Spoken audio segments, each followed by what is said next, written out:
ಏಕಾದಶಿ ವ್ರತಕ್ಕೆ ಅಗ್ರಸ್ಥಾನವಿದೆ. ಏಕ ಎಂಬ ಶಬ್ದ 1 ಸೂಚಿಸಿದರೆ ದಶ ಎಂಬ ಶಬ್ದ 10 ಸೂಚಿಸುತ್ತದೆ. ಒಟ್ಟಾರೆ ಏಕಾದಶಿ ಎಂಬ ಶಬ್ದ 11 ಪ್ರತಿನಿಧಿಸುತ್ತದೆ. ಪ್ರತಿ ಮಾಸದ ಶುಕ್ಲ ಹಾಗೂ ಕೃಷ್ಣ ಪಕ್ಷದ 11ನೆಯ ದಿನವನ್ನೇ ಏಕಾದಶಿ ಎನ್ನಲಾಗುತ್ತದೆ. ವರ್ಷದಲ್ಲಿ 12 ಮಾಸಗಳಿರುತ್ತವೆ. ಪ್ರತಿಯೊಂದು ಮಾಸದಲ್ಲಿಯೂ 2 ಏಕಾದಶಿಗಳಿರುತ್ತವೆ. ಅಂದರೆ ಒಂದು ವರ್ಷದಲ್ಲಿ 24 ಏಕಾದಶಿಗಳು ಬರುತ್ತವೆ. ಈ ಏಕಾದಶಿ ಭಗವಾನ್ ಮಹಾವಿಷ್ಣುದೇವರಿಗೆ ಅತ್ಯಂತ ಪ್ರಿಯವಾದಂತಹ ದಿನ. ಏಕಾದಶಿಯ ದಿನದಂದು ಯಾವ ಆಹಾರವನ್ನು ಸ್ವೀಕರಿಸದೆಯೇ ಉಪವಾಸದಿಂದಿದ್ದು ಹರಿಭಕ್ತಿಯಲ್ಲಿಯೇ ಕಾಲವನ್ನು ಕಳೆದು ಮರುದಿನ ದ್ವಾದಶಿ ಎಂದು ಬೆಳಿಗ್ಗೆ 9 ಗಂಟೆಯ ಒಳಗೆ ಪಾರಣೆ ಅಂದರೆ ಊಟವನ್ನು ಮಾಡುವ ಸಂಪ್ರದಾಯವಿದೆ. ವರ್ಷದಲ್ಲಿ ಬರುವ 24 ಏಕಾದಶಿಗಳಲ್ಲಿ ವೈಕುಂಠ ಏಕಾದಶಿ ಬಹಳ ಪ್ರಮುಖವಾದದ್ದು. ಪ್ರಸ್ತುತ ನಡೆಯುತ್ತಲಿರುವ ಧನುರ್ಮಾಸದಲ್ಲಿ ಬರುವಂತಹ ಏಕಾದಶಿಯ ದಿನವನ್ನೇ ವೈಕುಂಠ ಏಕಾದಶಿ ಎಂದು ಕರೆಯಲಾಗುತ್ತದೆ.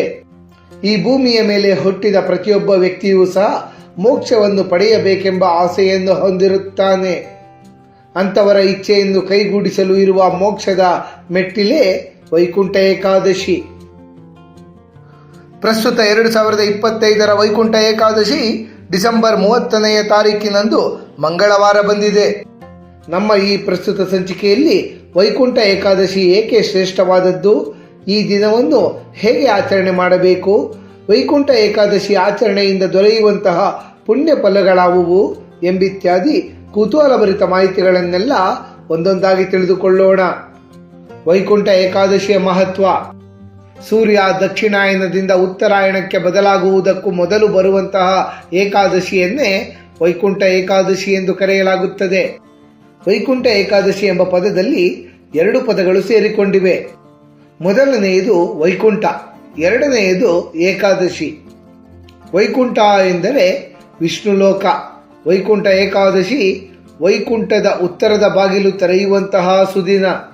ವೈಕುಂಠ ಏಕಾದಶಿಯ ದಿನ ವೈಕುಂಠದ ಉತ್ತರ ಬಾಗಿಲಿನ ಮೂಲಕ ನಾರಾಯಣರು ಮುಕ್ಕೋಟಿ ದೇವಾನುದೇವತೆಗಳಿಗೆ ದರ್ಶನವನ್ನು ನೀಡುತ್ತಾರೆ ಎಂಬ ಪ್ರತೀತಿ ಇದೆ.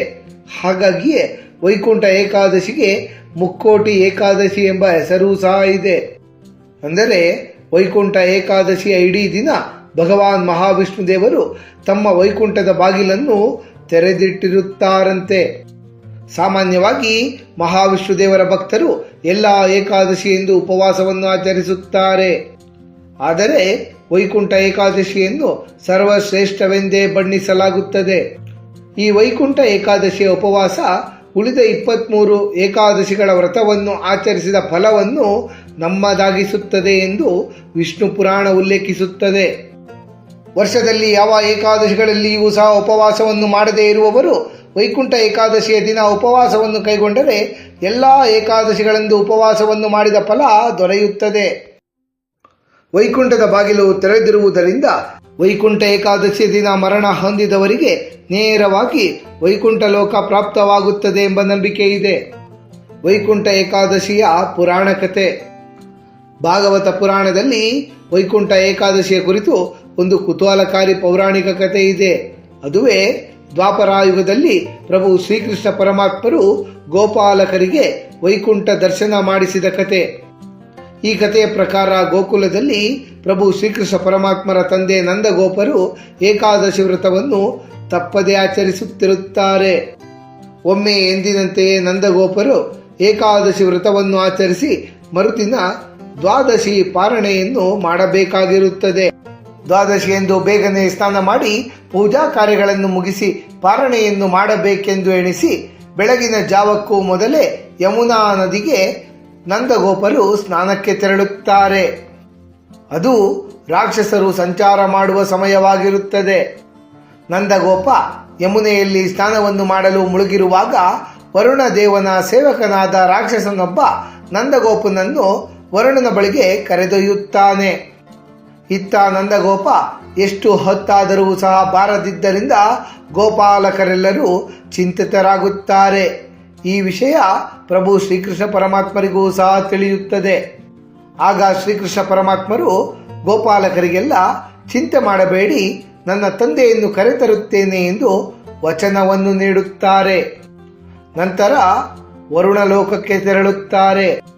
ವರುಣಲೋಕದಲ್ಲಿ ಪ್ರಭು ಶ್ರೀಕೃಷ್ಣ ಪರಮಾತ್ಮರನ್ನು ಕಂಡಂತಹ ವರುಣದೇವ ಆತ್ಮೀಯತೆಯಿಂದ ಬರಮಾಡಿಕೊಂಡು ಅವರನ್ನು ಸತ್ಕರಿಸಿ ಗೌರವಿಸುತ್ತಾನೆ.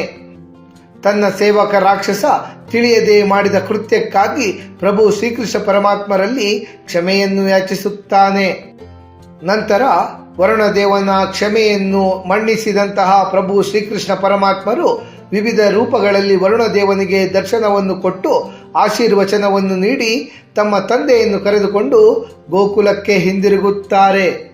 ನಂದಗೋಪರು ವರುಣಲೋಕದ ವೈಭವ ಹಾಗೂ ಪ್ರಭು ಶ್ರೀಕೃಷ್ಣ ಪರಮಾತ್ಮರು ವರುಣನಿಗೆ ವಿವಿಧ ರೂಪಗಳಲ್ಲಿ ದರ್ಶನವನ್ನು ನೀಡಿದ ಬಗ್ಗೆ ಗೋಪಾಲಕರಿಗೆಲ್ಲ ಎಳೆ ಎಳೆಯಾಗಿ ವಿವರಿಸುತ್ತಾರೆ. ಆಗ ಗೋಪಾಲಕರು ತಮಗೆ ಮಾತ್ರ ಪ್ರಭು ಶ್ರೀಕೃಷ್ಣ ಪರಮಾತ್ಮರ ವಿವಿಧ ರೂಪದ ದರ್ಶನ ಭಾಗ್ಯ ಇಲ್ಲವಾಯಿತು ಎಂದು ಬೇಸರ ಪಡುತ್ತಾರೆ. ಇದನ್ನು ಆಲಿಸಿದ ಪ್ರಭು ಶ್ರೀಕೃಷ್ಣ ಪರಮಾತ್ಮರು ಯಮುನಾ ನದಿಯಲ್ಲಿನ ಬ್ರಹ್ಮಕುಂಡದಲ್ಲಿ ಮುಳುಗಿ ಬರುವಂತೆ ಅವರೆಲ್ಲರಿಗೂ ತಿಳಿಸುತ್ತಾರೆ. ಗೋಪಾಲಕರೆಲ್ಲ ಯಮುನಾ ನದಿಯ ಬ್ರಹ್ಮಕುಂಡದಲ್ಲಿ ಸ್ನಾನವನ್ನು ಮಾಡಿ ಬಂದ ತಕ್ಷಣವೇ ಶ್ರೀಕೃಷ್ಣ ಪರಮಾತ್ಮರು ಗೋಪಾಲಕರಿಗೆಲ್ಲ ತಮ್ಮ ವಿವಿಧ ರೂಪದ ದರ್ಶನವನ್ನು ಕರುಣಿಸುತ್ತಾರೆ. ಇದರಿಂದ ಅವರೆಲ್ಲರೂ ಧನ್ಯರಾಗುತ್ತಾರೆ. ಹೀಗೆ ಪ್ರಭು ಶ್ರೀಕೃಷ್ಣ ಪರಮಾತ್ಮರು ಗೋಪಾಲಕರಿಗೆ ತಮ್ಮ ದಿವ್ಯ ರೂಪದ ದರ್ಶನವನ್ನು ತೋರಿದ್ದು ವೈಕುಂಠ ಏಕಾದಶಿ ಎಂಬ ಪ್ರತೀತಿ ಇದೆ. ವೈಕುಂಠ ಏಕಾದಶಿಯನ್ನು ಹೇಗೆ ಆಚರಿಸಬೇಕು? ಏಕಾದಶಿಯ ಹಿಂದಿನ ದಿನವೇ ದಶಮಿ ಎಂದು ಮಧ್ಯಾಹ್ನದ ಸಮಯಕ್ಕೆ ಸರಿಯಾಗಿ 1 ಹೊತ್ತು ಮಾತ್ರ ಆಹಾರವನ್ನು ಸ್ವೀಕರಿಸಿರಬೇಕು. ನಂತರ ವೈಕುಂಠ ಏಕಾದಶಿಯ ಸುದಿನ ಮುಂಜಾನೆ ಬೇಗನೆ ಎದ್ದು ಸ್ನಾನವನ್ನು ಮಾಡಿ ಶುಚಿರ್ಭೂತರಾಗಿ ಉಪವಾಸವನ್ನು ಮಾಡುವ ಸಂಕಲ್ಪವನ್ನು ಕೈಗೊಳ್ಳಬೇಕು. ನಂತರ ಭಗವಾನ್ ಮಹಾವಿಷ್ಣು ದೇವರಿಗೆ ತುಳಸಿಯನ್ನು ಅರ್ಪಿಸಿ ಧೂಪ ದೀಪ ನೈವೇದ್ಯಗಳಿಂದ ಪೂಜಿಸಬೇಕು. ಈ ದಿನ ಯಥಾಶಕ್ತಿ ವಿಷ್ಣು ಸಹಸ್ರನಾಮ, ಭಗವದ್ಗೀತೆ ಹಾಗೂ ಮಹಾವಿಷ್ಣು ದೇವರಿಗೆ ಸಂಬಂಧಪಟ್ಟ ಮಂತ್ರಗಳ ಪಠಣ ಮಾಡಬೇಕು. ವೈಕುಂಠ ಏಕಾದಶಿಯ ದಿನದಂದು ಎಲ್ಲ ಮಹಾವಿಷ್ಣು ದೇವರ ಆಲಯಗಳಲ್ಲಿ ಉತ್ತರ ದ್ವಾರವನ್ನು ತೆರೆದಿರಲಾಗಿರುತ್ತದೆ. ಉತ್ತರದ ದ್ವಾರವನ್ನು ವೈಕುಂಠ ದ್ವಾರ ಅರ್ಥಾತ್ ಸ್ವರ್ಗದ ಬಾಗಿಲು ಎಂದೇ ಕರೆಯುವುದು ವಿಶೇಷ. ವೈಕುಂಠ ದ್ವಾರದ ಮೂಲಕ ಪ್ರವೇಶ ಮಾಡಿ ಮಹಾವಿಷ್ಣು ದೇವರ ದರ್ಶನವನ್ನು ಪಡೆದುಕೊಂಡರೆ 7 ಜನ್ಮಗಳು ಮಾಡಿರುವ ಪಾಪಗಳೆಲ್ಲ ನಿವಾರಣೆಯಾಗಿ ಮೋಕ್ಷ ಪ್ರಾಪ್ತವಾಗುತ್ತದೆ. ವೈಕುಂಠ ದ್ವಾರದಲ್ಲಿ ನುಸುಳಿ ಹೋದರೆ ನಮ್ಮ ಅಹಂಕಾರ ಕಳೆದು ಹೋದಂತೆ. ಎಲ್ಲಿಯವರೆಗೆ ನಮ್ಮಲ್ಲಿ ಅಹಂಕಾರ ಇರುತ್ತದೆಯೋ ಅಲ್ಲಿಯವರೆಗೆ ದೇವರ ಸಾಕ್ಷಾತ್ಕಾರ ಸಾಧ್ಯವಿಲ್ಲ. ಅಹಂಕಾರವನ್ನು ಕಳೆದುಕೊಂಡ ನಂತರವೇ ದೈವ ಸಾನ್ನಿಧ್ಯ ಲಭ್ಯ ಎಂಬರ್ಥ ಈ ಆಚರಣೆಯ ಮೂಲಕ ನಮಗೆ ತಿಳಿದು ಬರುತ್ತದೆ. ಈ ದಿನವಿಡೀ ನೀರನ್ನು ಸಹ ಸೇವಿಸದೆಯೇ ಕಟ್ಟುನಿಟ್ಟಿನ ಉಪವಾಸವನ್ನು ಮಾಡಬೇಕು. ವೈಕುಂಠ ಏಕಾದಶಿ ಎಂದು ನಿಟ್ಟುಪವಾಸವೇ ಶ್ರೇಷ್ಠ. ಆದರೆ ಅಶಕ್ತರು, ಗರ್ಭಿಣಿ, ಬಾಣಂತಿಯರು, 8 ವರ್ಷದೊಳಗಿನ ಮಕ್ಕಳು ಹಾಗೂ 80 ವರ್ಷ ದಾಟಿದವರು ವೈಕುಂಠ ಏಕಾದಶಿಯ ದಿನ ಫಲಾಹಾರವನ್ನು ಸ್ವೀಕರಿಸಿ ಆಚರಣೆಯನ್ನು ಕೈಗೊಳ್ಳಬಹುದಾಗಿದೆ. ಅಂದರೆ ಹಣ್ಣು, ಹಾಲು, ಅವಲಕ್ಕಿ ಮತ್ತು ಸಬ್ಬಕ್ಕಿಯಿಂದ ಮಾಡಿದಂತಹ ಪದಾರ್ಥಗಳನ್ನು ಸ್ವೀಕರಿಸಬಹುದಾಗಿದೆ. ರಾತ್ರಿ ಸಮಯದಲ್ಲಿ ಜಾಗರಣೆಯನ್ನು ಮಾಡುತ್ತಾ ದೇವರ ಧ್ಯಾನವನ್ನು ಮಾಡಬೇಕು. ಮರುದಿನ ದ್ವಾದಶಿ ಎಂದು ಬೆಳಿಗ್ಗೆ ಬೇಗನೆ ಸ್ನಾನವನ್ನು ಮಾಡಿ ಪುನಃ ವಿಷ್ಣು ಪೂಜೆಯನ್ನು ಮಾಡಿ ನಂತರ ಪಾರಣೆಯನ್ನು ಮಾಡಬೇಕು. ಪಾರಣೆ ಎಂದರೆ ಉಪವಾಸವನ್ನು ಮುರಿದು ಆಹಾರವನ್ನು ಸ್ವೀಕರಿಸುವುದು.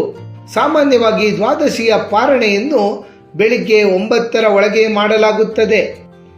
ವೈಕುಂಠ ಏಕಾದಶಿ ಆಚರಣೆಯ ಫಲಗಳು. ವೈಕುಂಠ ಏಕಾದಶಿಯ ದಿನ ಉಪವಾಸವನ್ನು ಆಚರಿಸುವುದು 1000 ಯಜ್ಞ ಫಲಕ್ಕೆ ಸಮ ಎಂಬ ನಂಬಿಕೆ ಇದೆ. ಈ ದಿನ ಭಕ್ತಿಯಿಂದ ಉಪವಾಸವನ್ನು ಕೈಗೊಂಡು ಭಗವಾನ್ ಮಹಾವಿಷ್ಣು ದೇವರ ಪೂಜೆಯನ್ನು ಮಾಡುವ ಭಕ್ತಾದಿಗಳಿಗೆ ಮರಣದ ನಂತರ ವೈಕುಂಠದಲ್ಲಿ ಸ್ಥಾನ ದೊರೆಯುತ್ತದೆ ಎಂಬ ನಂಬಿಕೆ ಇದೆ. ವೈಕುಂಠ ಏಕಾದಶಿಯ ದಿನ ಉಪವಾಸ ವ್ರತಾಚರಣೆಯನ್ನು ಕೈಗೊಂಡರೆ ನಾವು ಆ ಇಡೀ ವರ್ಷ ಏನೇ ಪಾಪಗಳನ್ನು ಮಾಡಿದ್ದರೂ ಸಹ ಆ ಎಲ್ಲ ಪಾಪಗಳು ಪರಿಹಾರವಾಗಿ ಮೋಕ್ಷ ನಿಶ್ಚಿತವಾಗುತ್ತದೆ. ವೈಕುಂಠ ಏಕಾದಶಿಯನ್ನು ಆಚರಿಸುವುದರಿಂದ ಧನಪ್ರಾಪ್ತಿ, ಇಷ್ಟಾರ್ಥ ಸಿದ್ಧಿ, ರೋಗ ನಿವಾರಣೆ ಹಾಗೂ ದಾರಿದ್ರ್ಯವೆಲ್ಲ ನಿವಾರಣೆಯಾಗುತ್ತದೆ.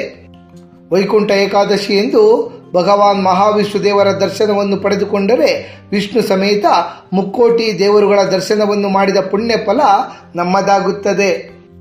ವೈಕುಂಠ ಏಕಾದಶಿ ಎಂದು ವಿಷ್ಣು ಸಹಸ್ರನಾಮ, ಕೃಷ್ಣಾಷ್ಟೋತ್ತರ, ರಾಮಾಯಣ, ಮಹಾಭಾರತ ಪಾರಾಯಣ ಮಾಡುವುದರಿಂದ 42 ತಲೆಮಾರು ಮೋಕ್ಷ ಪ್ರಾಪ್ತಿ ಹಾಗೂ ಶಕ್ತ್ಯಾನುಸಾರ ದಾನ ಮಾಡುವುದರಿಂದ ಕುಲಕೋಟಿಗೆ ಪುಣ್ಯ ಪ್ರಾಪ್ತಿ ಎಂದು ಧರ್ಮಗ್ರಂಥಗಳಲ್ಲಿ ಉಲ್ಲೇಖಿತವಾಗಿದೆ.